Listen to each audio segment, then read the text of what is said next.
4:36 in the morning, on the morning of January 27th, 2020, she sends a text to her employer saying, I can't come in. My stepfather was just killed in an auto accident.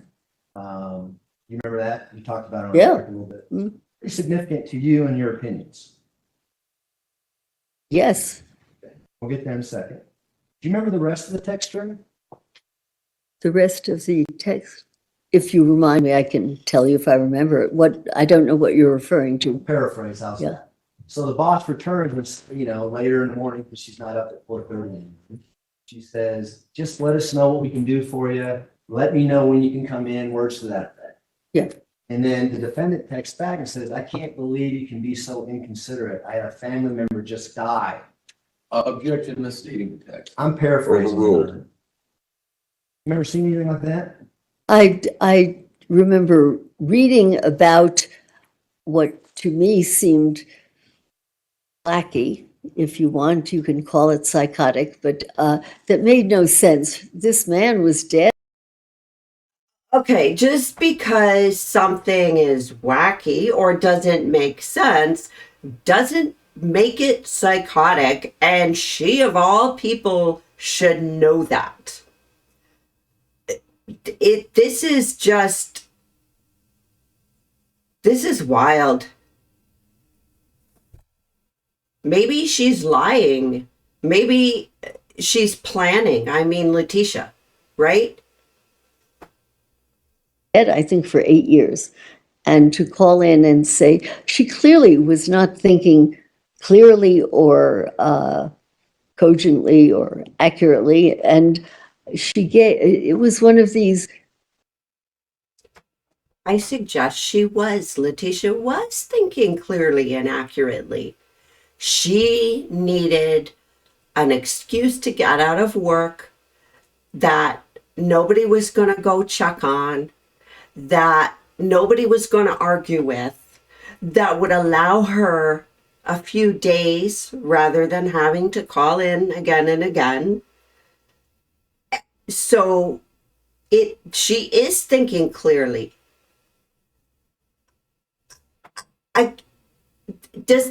Can this doctor who supposedly has done all this work in prisons, can she not put herself in the position or see that an offender thinking about how to con or how to be dishonest and then implementing the thing that they come up with that is reasonable, that is logical thinking?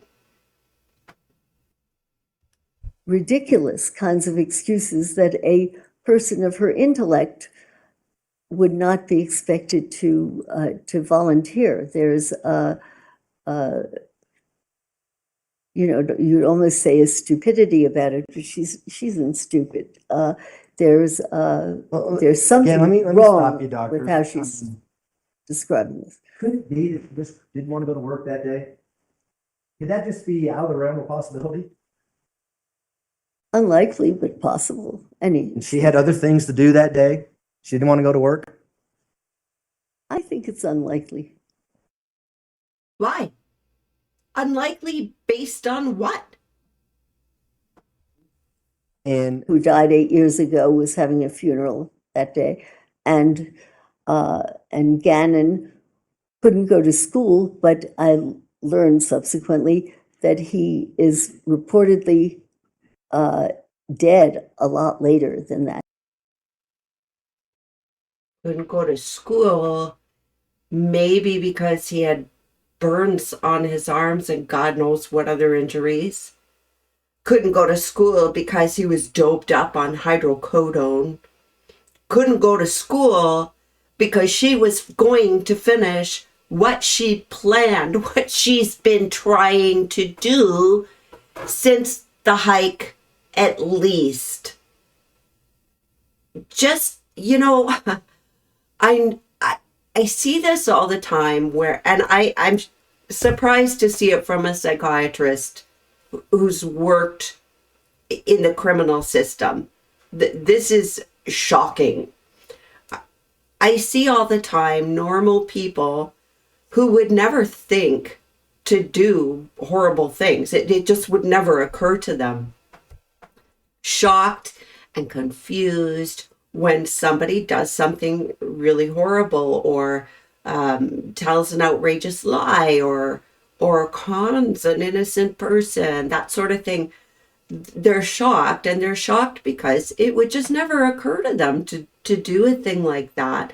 And so people try to understand offenders from the lens of the way their own brain works. But you can't, because psychopaths think differently. So you can't apply the way your brain functions to them, because it's not the same. If you look at it from the perspective of the psychopath and from the way that they're thinking, then it makes perfect sense. So that it's a puzzle why she called in to say No, he it's couldn't not. come in. It had nothing to do with maybe planning and what she's going to be I doing. don't that know. day. It could have had to do with planning. Okay. She doesn't know. It's her job to know.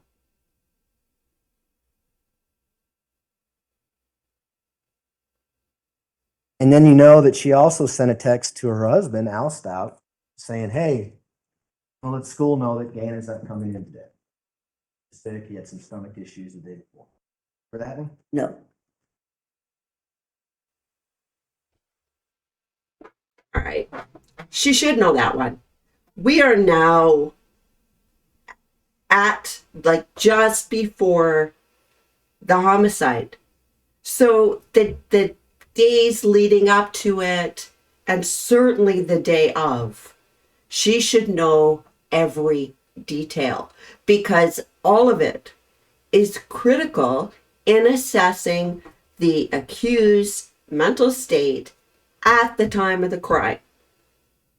Not after, a few more years after the body is found and now she can't get away with saying he just disappeared somewhere. After she has to come up with a defense.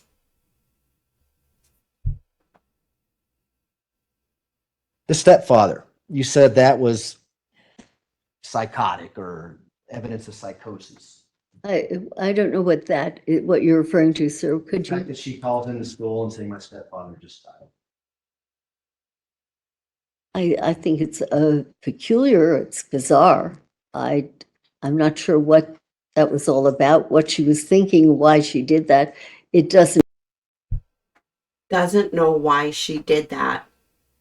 It's kind of her job to know what she was thinking, to try and work that out, the state of her mind, to explore that and probe that and delve into that, to include or exclude things so that she can figure out what the accused's mental state was at the time of the crime.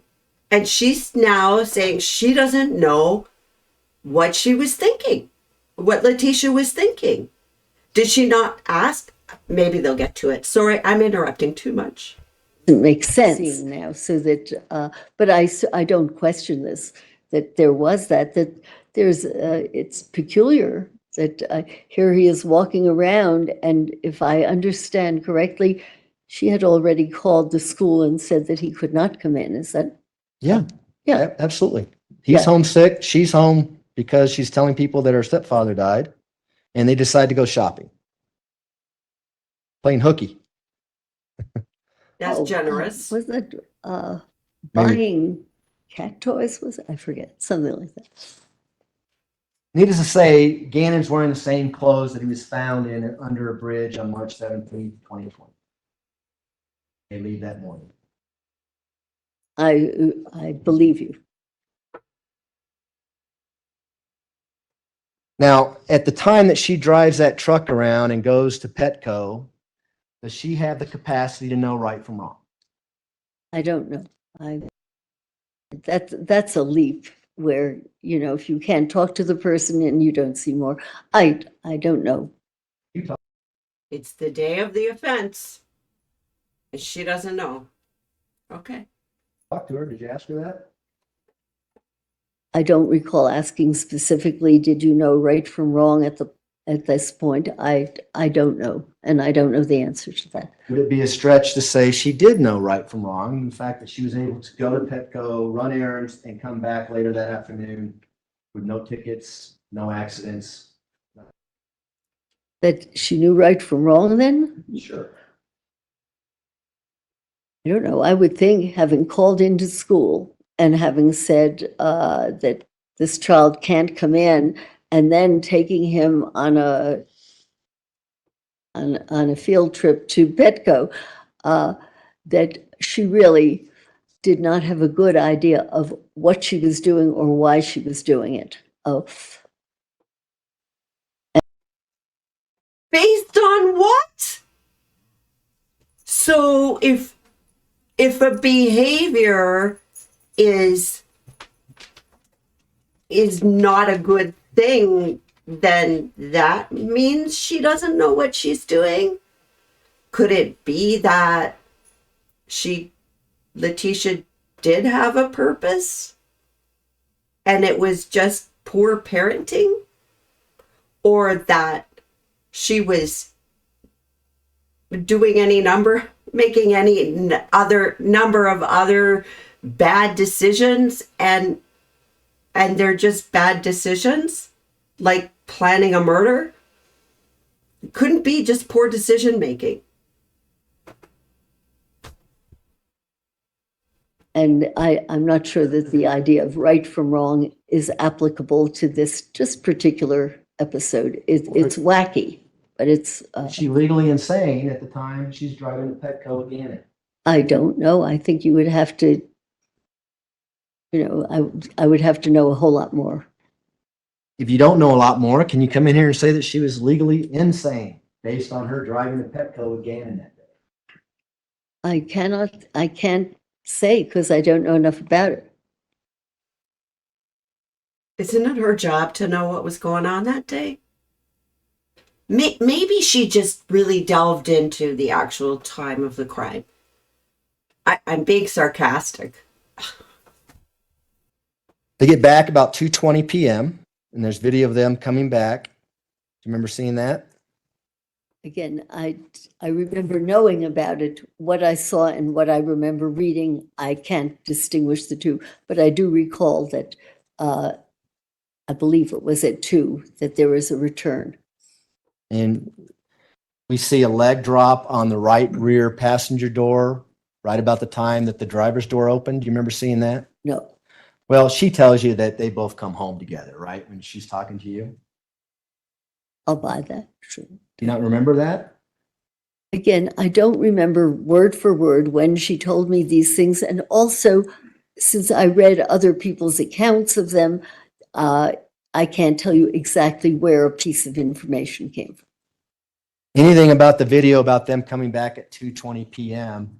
that would lead you to believe that she didn't have the capacity to know right from wrong?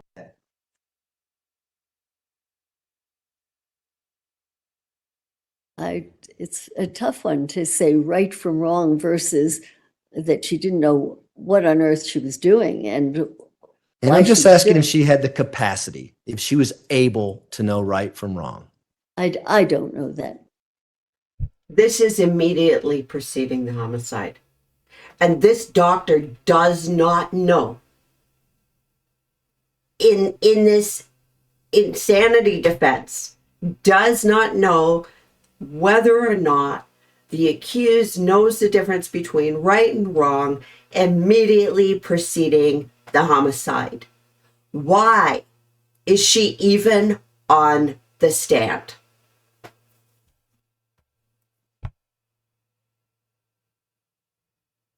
You know from the video that they sit in the truck for approximately 30 seconds as the truck is there before the doors open? No, Is it unconceivable that they might have been talking to each other no, or not, or arguing with each other? or not. The autopsy report. You've read that, right? Right. The autopsy report tells you a lot about how the killing took place, does it not? I think so. And the autopsy report tells you that there was at least 18 cut wounds and stab wounds. Right. And a lot of those were defensive wounds on Gannon. Some, yeah. Some on his hands. He was fighting back, right? As far as we know, yes. Is there indication that whoever did that had the capacity to form the intent to kill?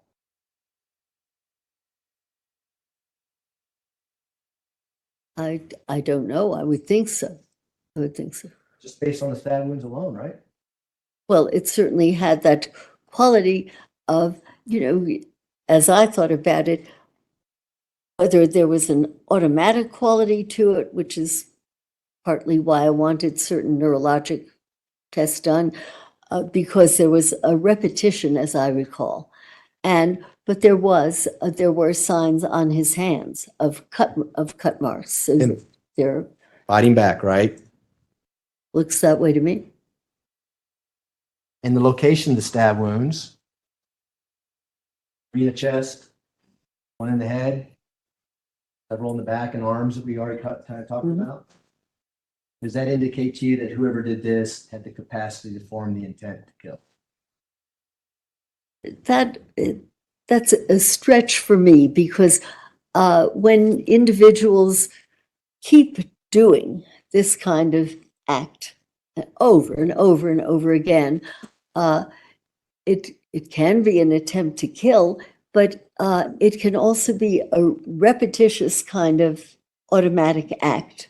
And not having been there, and I don't know what the state of mind was, whether there was a kind of an automatic. That's the center of the whole purpose of why she's there. It's her job. She's testifying. She's got to testify. Was the accused legally insane at the time of the offense? And she's sitting there saying, I don't know.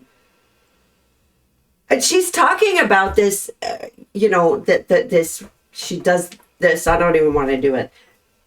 She's talking about that repetitive motion.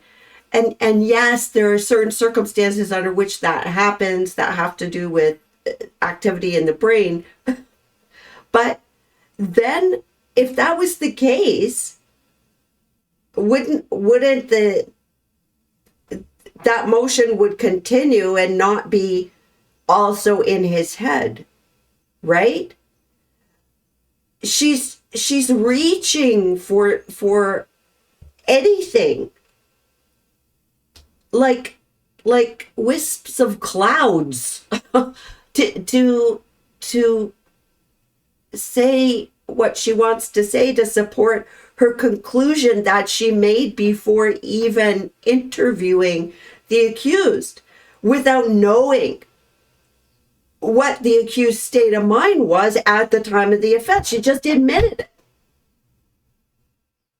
Could it be maybe that the accused was enraged, that the victim was continuing to fight back? Could it be that? This is unbelievable. Going about this, or whether there was a real, gee, I haven't killed him now, I'd like to kill him. Well, That I don't know. Let me have you take off your psychiatrist hat for just a second and just use good old common sense. Yeah. Based on the stab wounds alone, whoever commit this crime had the capacity to form the intent to kill. I cannot answer that for the reason that I've just told you, that I don't know whether the person was automatically doing something with The person that in question here is the defendant. And she doesn't know? certain types of complex partial seizures That's not proven. occur where a person just keeps, they may do something. She keeps talking about a person. We're talking about this offense, this accused, and it's her job. I'm sorry. I'm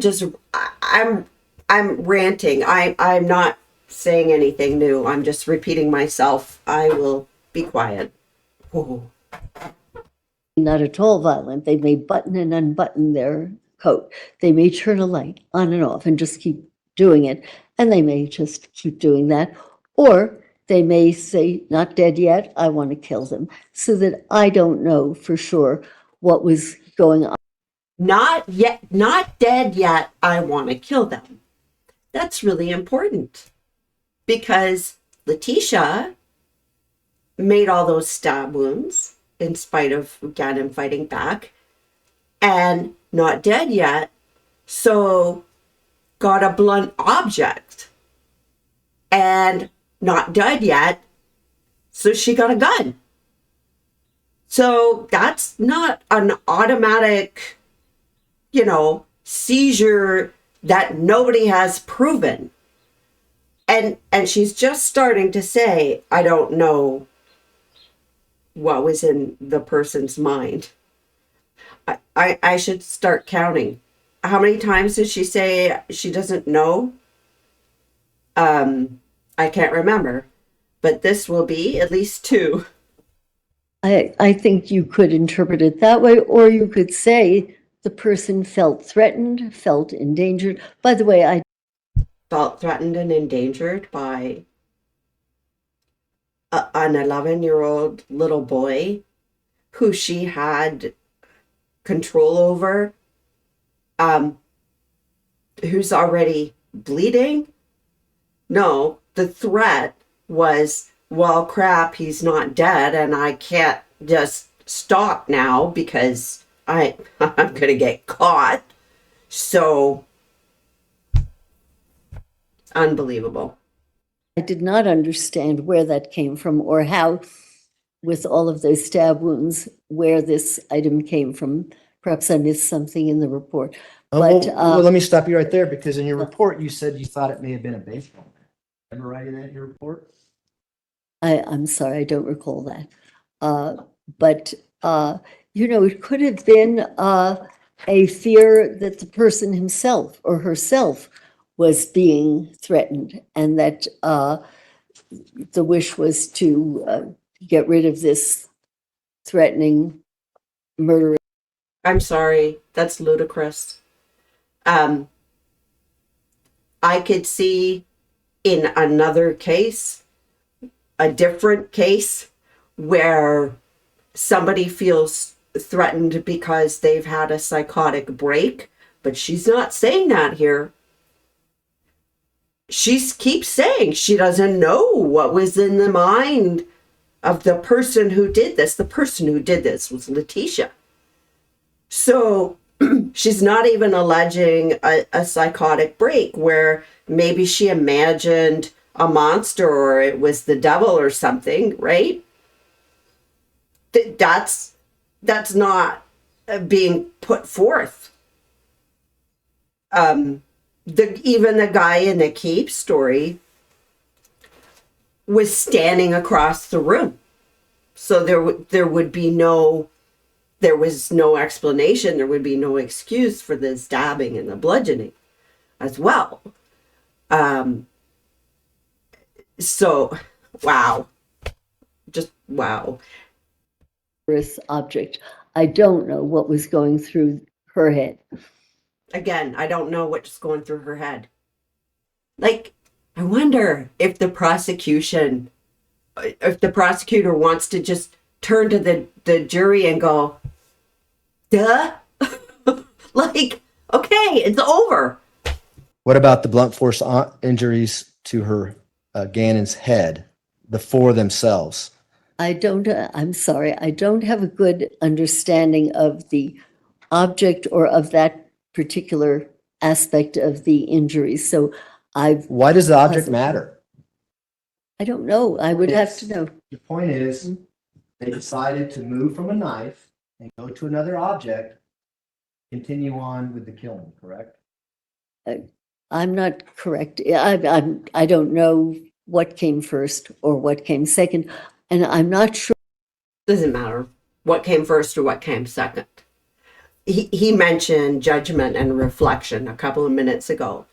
And judgment and reflection would be, he's not dead. I need to get another weapon. So clearly there was the capacity there. Clearly that is intent. Sure how when you're stabbing someone, you get around to hit them on the back of the head. It puzzled me, and I still don't know what was going on at the time or in the person's head. Again, I don't know what was going on. I don't know what was in the person's head. The person is the defendant. It's exactly her job to know. This crucial point is exactly her job. Oh my gosh. I think I'm repeating myself. Okay. Shh. For all you know, the person could have felt threatened and felt that something was of danger to her. I don't know what was going through her head at the time. Well, there's an 11-year-old boy who has 18 stab wounds lying in his bed. Right. And then she takes an object and crushes his skull. Does that indicate that he's fighting back at that point? I'm sorry, I don't know enough about Did you look at the crime scene pictures? I looked particularly at the autopsy. I remember I'm not as clear of the crime scene pictures, except for the spatters of blood and this sort of thing. But I don't know what was going through her mind when this was happening. Was she defending herself? Was she attempting to kill him? The puzzle is all other data say that she loved him and that he loved her. And Loved him quite a bit, didn't she? The next thing she does is she. All right.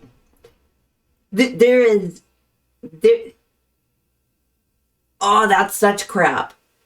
She didn't love him. She clearly hated him. The way she treated him, the way she spoke to him. Oh my gosh. You know, people will point to, Facebook posts or, she sent that selfie from Garden of the Gods.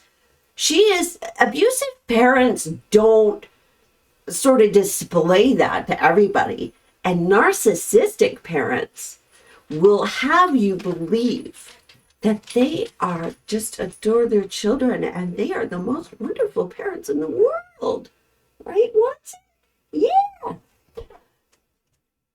And anything that goes wrong is going to be somebody else's fault or the child's fault, because the narcissist could never, this is my child. Look how wonderful and beautiful they are.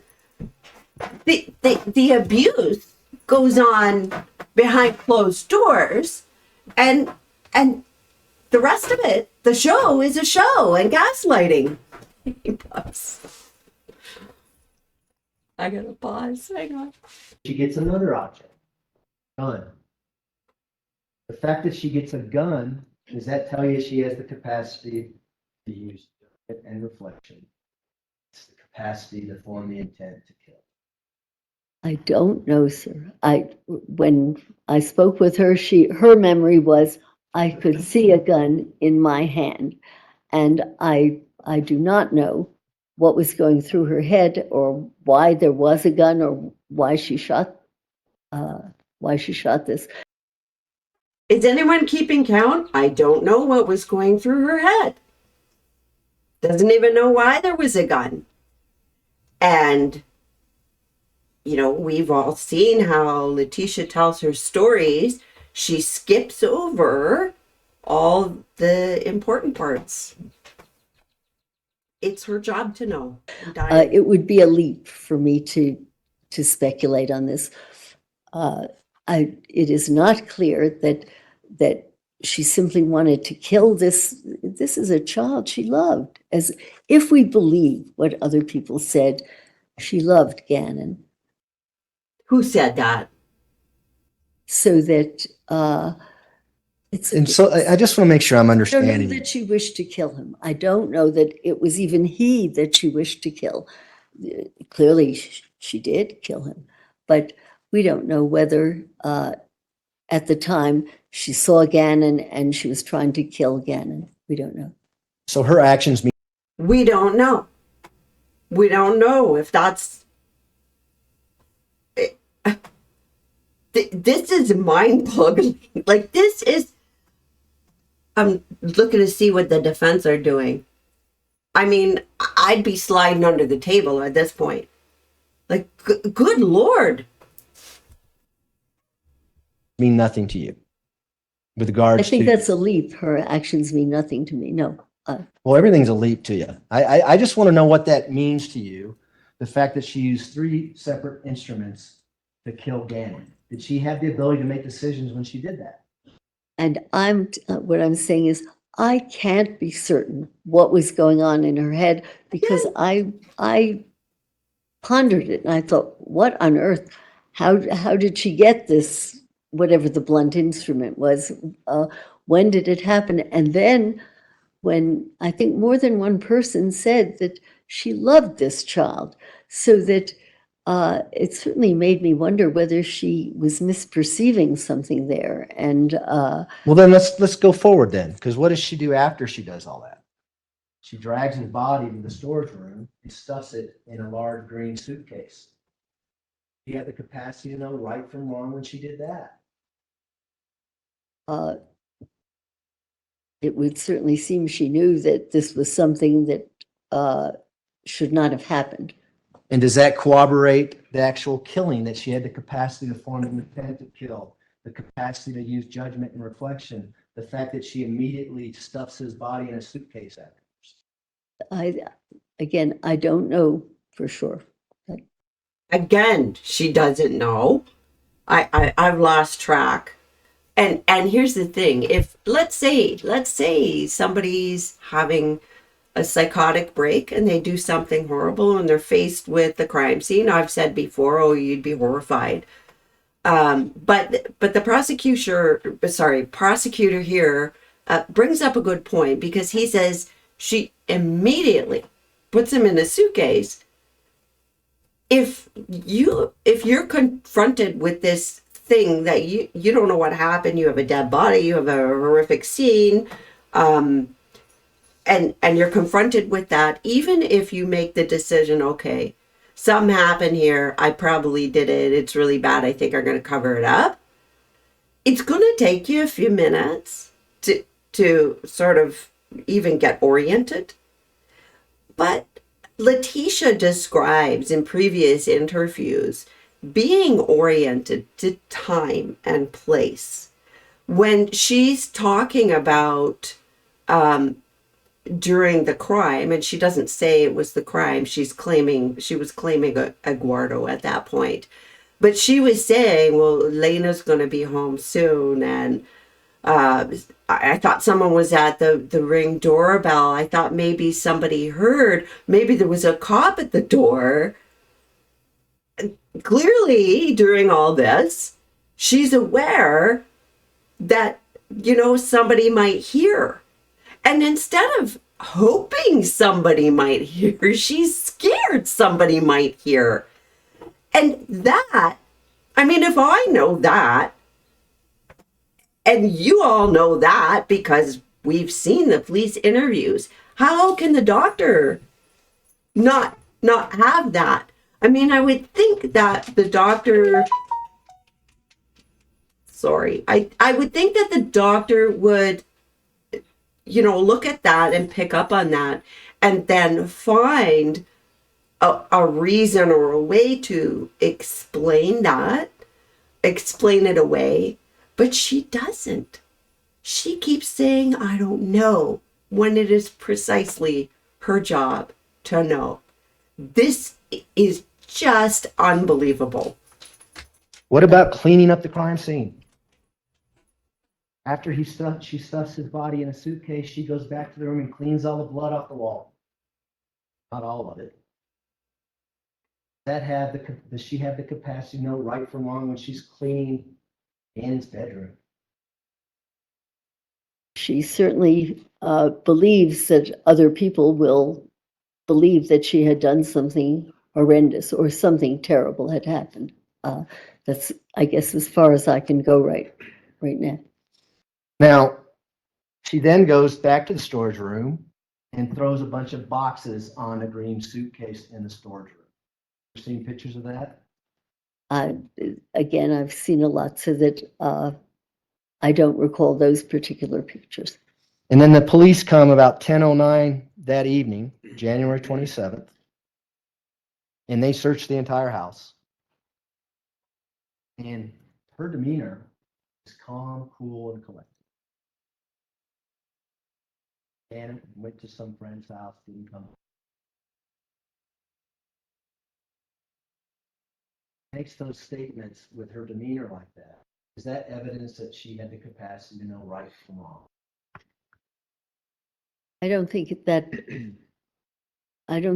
evidence that she knew right from wrong. We don't even know whether she knew what she had done. I don't think that that's evidence she knew right from wrong. What about, is it evidence of psychosis?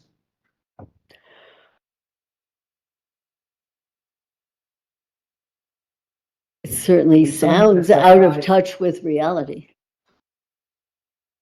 When someone's in a psychotic state, it's pretty obvious, right? No, Looking around. wrong. No, sorry. That's television. No. Okay. So someone in a psychotic state can act normal and have a normal conversation with a police officer when their stepson is in the storage room underneath a bunch of boxes in a suitcase? Particularly if the person does not know that she has done that, or that this is what the status is. Okay, so that's true. Somebody could do something, have no idea they did it because they're psychotic. But here's where it falls apart. So she does it. She does it and does not know she's done it. But then there's a crime scene.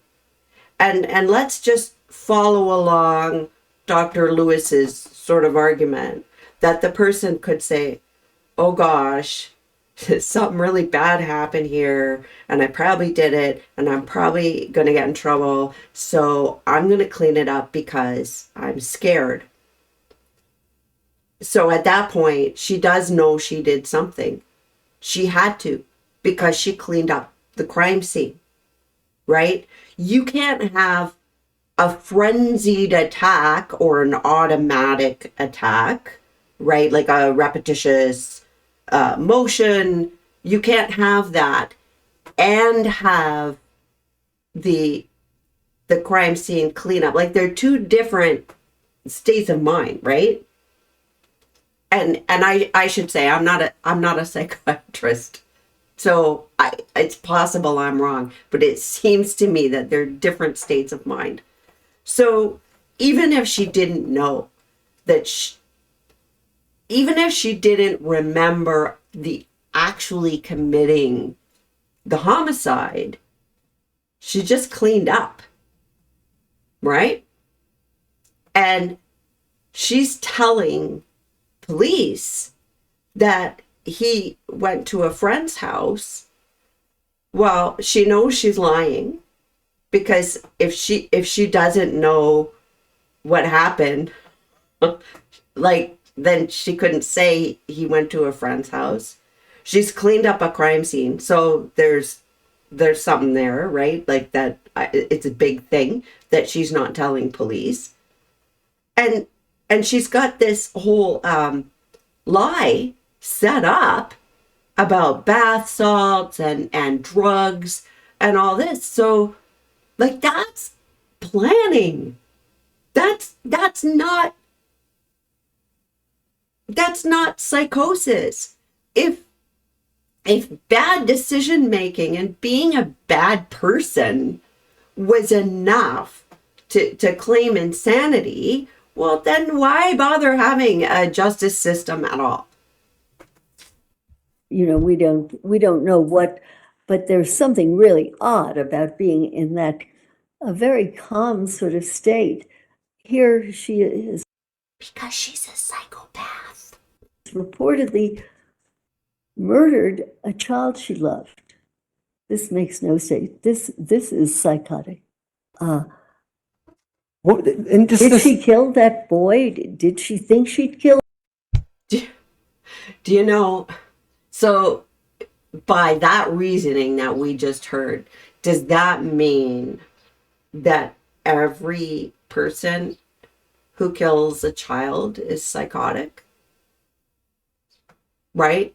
Does that mean that in intimate partner violence, because they supposedly love the other person, does that mean that they were all psychotic? Like, let's just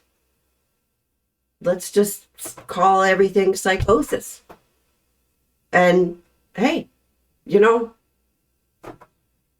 then you can do just whatever you want and say, well, it doesn't make sense, so therefore it must be psychosis. It was a bad decision. It was poor parenting. It was psychopathy. So let's just call it psychosis. Killed him? Was it that boy? Did she remember what had happened? well, let's talk about the next day then, if she remembers. Because the next day at 6:20 in the morning, she drives her Tiguan out of the garage and is gone for 10 minutes and it comes back. Remember that? I don't remember that specifically. And then later that morning at 8:30, she goes to pick up Al, her husband, at the airport. Remember that? Yes. When she leaves at 6:22 a.m., I think she might be looking to see if anybody's watching. That's a speculation. I don't know. Because when she leaves at 8:30, do you know who's in the car with her? I'm assuming that that the body is in the car. Is that what you're referring to? Absolutely. Body that you just said that she may have forgot about. She didn't remember killing and putting in the suitcase. Hide him in the storage room. That body. Yes. Gets the body out of the storage room, takes it upstairs, puts it in the back of the Tiguan, drives to the airport.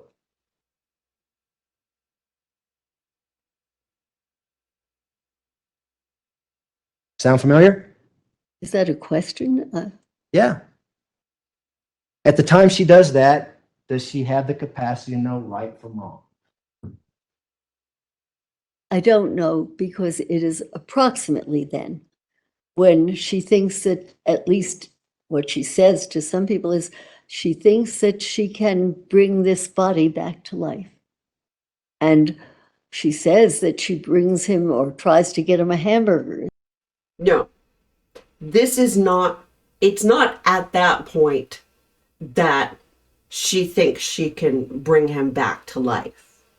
It's a couple years later when she's looking for an insanity defense that she then retrospectively claims that that's what she was thinking. And it's just like all the other lies that she told to try and evade law enforcement, to avoid having Al find out about things, to avoid taking responsibility.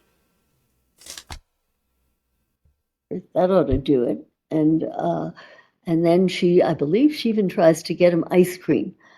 This is made psychotic thinking. This is Oh, that's what she's saying. What actually happened is she drove directly to the airport, parked the Tiguan, left Gannon's body in the back of the Tiguan, rented another car, and Al and her went home. That's what happened. Yeah. What she's saying is psychotic because she wants you to think it's psychotic, correct? I can't say that's correct. I can say you believe that's correct. Okay. You know, it's a good time to stop. All right. All right.